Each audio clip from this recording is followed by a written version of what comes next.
Okay, guys, this is the second video. I've already gotten the porting numbers and the squish and some major problems here. So I wanted to record this.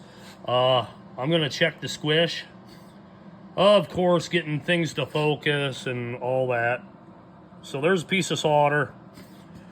I put it over the top of the wrist pin, running parallel with the wrist pin right on top of it. That way I don't get any fluctuations. If I were to put it above the intake or the exhaust, I might get some variation. So I'm spinning it back and forth to really get the solder mashed to be proper. Okay, I got my calipers out here, and I don't think you're gonna be able to see this.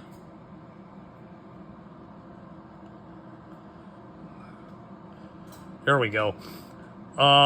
I've checked it before, and the squish is actually wider toward the cylinder wall than it is if you move toward the plug. So there you go. So the squish on this side, close to the cylinder wall, is 20 thousandths. If I move in closer, it's 16 thousandths. So if it's tapered the wrong way. Okay, now this is the shocker here. I'm gonna cut that end off, and I'm gonna measure the squish on the other side, over the top of the clutch, on the clutch side, over the top of the wrist pin on the clutch side. So,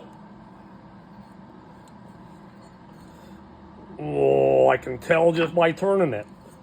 It's different.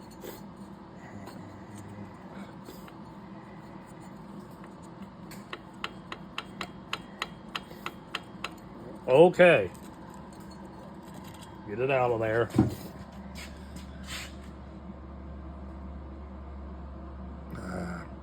It's thinner.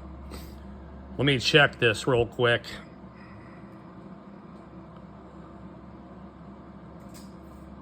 It's thinner. So, I measure the squish toward the bore.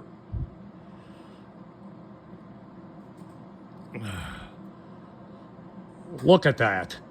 Look at that.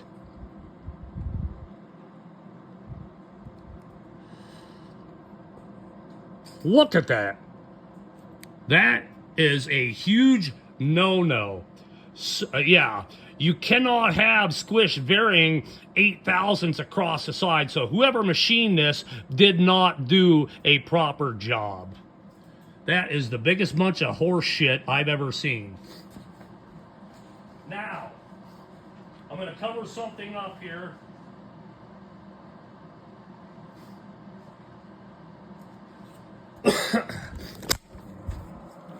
Okay, I don't want the name exposed.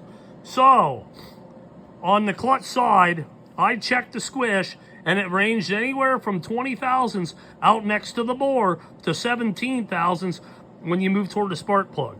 On the clutch side, we just saw what it was.